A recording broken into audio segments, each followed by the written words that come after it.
lagi ke Ruang Inspirasi, karena setiap orang adalah inspirasi. Nah, masih dengan ngobrol-ngobrol bareng Mas Tri. Nah, kita lanjut lagi nih Mas Tri untuk di Suara Lampung ya. Suara Lampung itu kan terbentuk 2014 lah ya. Sudah ada beberapa biro daerah dan kontributor kota ya, istilahnya seperti itu.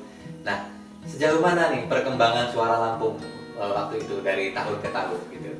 Sebelumnya 2014 itu Suara Lampung nggak bisa terbentuk. Kita punya pertama kali. Kemudian baru-baru berbadan hukum tahun 2016. Nah, setelah 2016 itu teman-teman gabung banyak nih. Pada datang, pada bergabung gitu kan. Ya, saya terima mereka dengan terbuka. Atau pada dasarnya yang penting visinya sama dulu gitu kan. Nah, setelah 2016 itu punya PT berbadan hukum, kemudian kebetulan ada waktu saya berumah tangga gitu kan, dulu udah punya anak kan, akhirnya saya memutuskan untuk bertarung sungguhan gitu kan, perang beneran gitu kan, kemudian pokoknya all out gitu kan, kasar sama yang maha hidup, yang maha memberi hidup gitu kan. Jadi saya waktu itu dengan badan hukum itu saya berprinsip, oke, ini perusahaan saya, ini punya saya bangunin saja. Karena saya secara baik-baik saya desain dari Lampung Express dan fokus di Suara Lampung. Mengembangkan di Suara Lampung. Ya pokoknya sulit lah ya. Gimana media kecil, embrio gitu kan. Kemudian kita harus mencoba untuk hidup, ya. Punya anak satu kan harus hidup gitu kan. Waduh pokoknya. Dan itu gimana? Maksudnya untuk pengajuan ke Pemda itu seperti apa? Bisa diceritakan kesulitannya? Tentu saja memang media online baru gitu kan ya. Pokoknya media saya mau bikin teman-teman yang paling ganti, Mas anterin saya sih yang mau ke sana. Sampai bantu saya, ngambilnya teman saya, gitu kan nanti masuk. Dulu kan belum ada verifikasi kayak begini. Oh iya betul, nggak seketat sekarang ya. Sekarang, Pemda ini kayaknya maunya semua dipakai rapih kayaknya wartawan ini sudah kayak gimana saking banyaknya. Iya. Mereka sampai bingung gitu. Dulu kan nggak banyak. Dulu nggak banyak. Media online bisa dihitung dengan jari masih ya. Media online nggak banyak. Kemudian secara komunikasi kita baik banget gitu kan, kita lebih cenderung menjadi komunikasi yang baik dengan Pemda gitu kan, ya nyaman. Pada waktu itu saya pakai teman-teman yang sudah punya yang masuk duluan, saya deketin, masih antarin saya ke Pemprov, kenalin, Mas antarin saya ke biro ini, ke kabupaten, antarin aja dulu yang bisa kenal dengan kantinnya, seminggu 2 minggu saya kenal lagi, saya bawa proposal. Jangan cuma yang penting gak benar soal nilai, saya ngikut teman-teman aja. Soal aturan saya ngikut sama teman-teman, pokoknya saya yang penting diakomodir dulu. Beneran soal nilai saya nggak akan nuntut soal nilai pada waktu itu, selalu gitu kan. Mungkin beberapa kadis sekarang udah jadi kadis. Tapi yang jelas saya waktu itu ya memang marketing kan harus slow, ya, betul. harus lembut gitu kan, baru diterima. Kemudian tapi ternyata Pemda itu bayarnya kan enggak tiap bulan bahwa dia punya regulasi. Ada masalah mereka nggak bisa pakai anggaran bulan 1 sampai bulan 3. Itu zong itu kadang-kadang kan mereka nggak bisa pakai gitu kan. Terus geser ke perubahan juga sama gitu. Akhirnya yang begitu gimana ya? Wartawan daerah banyak. Cuma aku tuh kita nggak ada duitnya ini buat apa gitu kan. Ini orang punya usaha mikir udah begitu kan? Iya, betul. Kalau anak-anak gak takut untuk juga harus bayar pada waktu itu kan.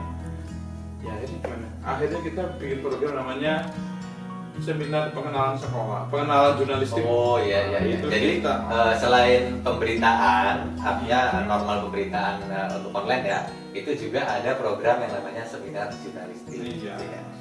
Itu ke mana ininya Mas? Kalau kita tuh sekolah dari SD, dari SMP, SMA sampai kampus. Oh kampus juga ya? Wih, sampai lurah ada. Pokoknya sampai lurah juga ada pengenalan jurnalistiknya ya? Itu bisa diceritain Mas, program seru sih kayaknya. Seru banget, jadi saya kalau main ke desa itu diberundung pertanyaan soal penjahatnya ini wartawan. Semua pasti gimana cara menghadapi wartawan yang tidak kompeten, bagaimana cara menghadapi wartawan yang sukanya begini. Berita miru wartawan itu kan saya bilang pada waktu itu saya pakai diplomasi sederhana. Wartawan itu kan sama kayak profesi lain toh, gitu kan. Jangan ada profesinya, tapi personalnya. Profesi mana ada yang salah? Islam itu personalnya, gitu kan. Mesti dilihat kategorinya. Wartawan itu kan ada wartawan saya bilang yang paling bagus adalah wartawan yang kompeten dan terdidik. Jadi dia jelas punya kompetensi, punya golongan 1 nih.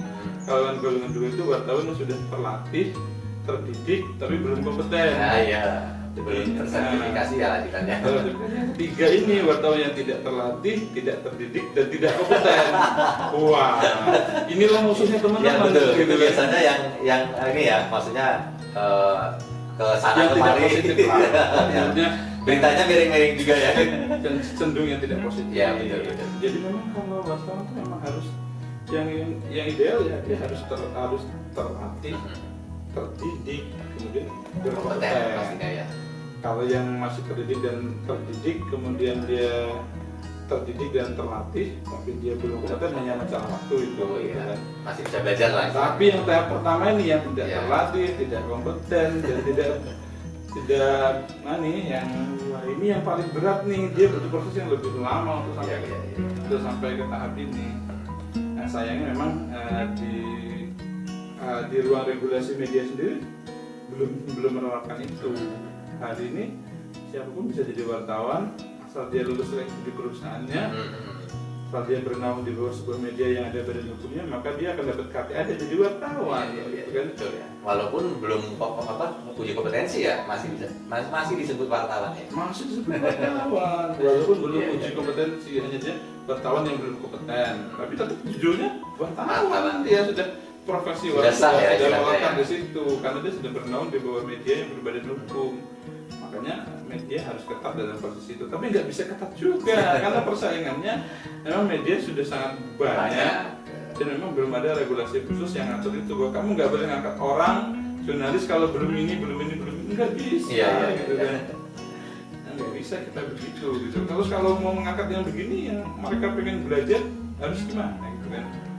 Ya ternyata seleksi alam, mereka akan diseleksi oleh alam gitu kan. Yang mau tumbuh, mau berkembang, mau belajar, memperbaiki diri, mereka ada kesempatan berkreatif. Tapi ketika mereka tidak melakukan itu, mereka akan jadi akan jadi wartawan yang belum bisa melaksanakan profesinya dengan baik. Itu yang sampai hari ini jadi musuh bersama gitu kan. Jadi musuh bersama, jadi musuh dalam arti kata jadi musuh untuk segera diperbaiki gitu kan. Hal-hal seperti itu jadi kan harus ditata secara baik gitu kan. Jika dia sudah diperbaiki lah pasti gitu kan. Walau saya pasti ini nggak mudah. 10 tahun lagi ini pun nggak selesai urusan ini kalau dibahas gitu kan. Karena ini masalahnya adalah dasar hukum dan aturan main. Rubah dulu dasar hukum dan aturan main di sana. Coba buat kayak dokter. Kalau nggak S2 nggak bisa jadi wartawan. Misal. Pastinya akan sulit banget itu ya. Kalau nggak S1 nggak bisa jadi wartawan. Kalau S1 kalau belum cukup sertifikatnya belum boleh jadi wartawan. Nah baru itu tetap banget. Betul. Cuman itu kembali lagi itu akan punya konsekuensi yang lain. Akan banyak media yang harus menutup usahanya karena nggak punya wartawan gitu kan. Karena speknya tinggi ya. Gitu. Ketika speknya tinggi, negara meletakkan standar itu, ya otomatis nanti perusahaan media akan turun di karma. Banyak wartawan di bawah itu ya yang keluar ya. Jadi artinya nggak semudah itu, aturan itu akan sangat sulit ditetapkan. Makanya Suara Lampung hari ini bersaing. Saya sendiri meletakkan standar itu kepada teman-teman. Tapi saya meletakkan standar gini. Kamu gabung dengan model kamu apa adanya. Tapi ketika kamu bergabung dengan saya, kamu harus ikut regulasi saya. Kamu yakin? Saya ajari kamu sampai bisa. Saya ajari kamu sampai ngerti. Saya kasih kamu rambu-rambunya. Kamu akan punya waktu untuk belajar. Ketika kamu nggak bisa belajar, ya kamu harus terima bahwa kamu bukan bagian dari ini. Gitu. Kamu bukan bagian dari profesi ini. Toh ada kok cara-cara yang elegan, yang santun untuk dapat uang yang baik gitu kan. Saya juga melakukan itu. Saya ini kan nggak langsung begini tuh, dari bawah banget, dari wartawan magang gitu kan. Tapi saya melakukan proses itu gitu kan. Saya ikut uji kompetensi, kemudian saya memperbaiki diri saya belajar. Ternyata wartawan itu kan bukan hidup dari beritanya, toh. Wartawan hidup dari hubungan baik yang dipertahankan. Betul. Dan kemudian wartawan juga menumbuhkan dirinya dalam banyak melengkapi dirinya dengan banyak pengetahuan, gitu kan. Seorang jurnalis itu pada akhirnya harus menjadi seorang konsultan, karena dia akan ngobrol dengan orang yang bermasalah. Ya, harus jadi marketing juga kan? Dia harus jadi marketing karena dia harus dagang. Harus jualan produk di perusahaannya kan? Iya, dia harus jadi marketing, dia harus jadi konsultan. Bahkan suatu saat dia harus jadi guru. Iya. Loh, itu kan pengenalan jurnalistik itu Ya, kan ngajarin juga ya istilahnya. itu bukan kerjaan bertahun Iya. Itu sama dengan kuliah umum itu. Jadi dosen itu atau jadi guru gitu kan. Oke Mas Ri, nanti kita lanjut lagi obrolan kita. Ini makin seru juga nih tentang roadshow jurnalistik, nanti kita sambung lagi ya. Oke pemirsa, kita akan lanjut lagi di program Ruang Inspirasi. Jangan kemana-mana ya.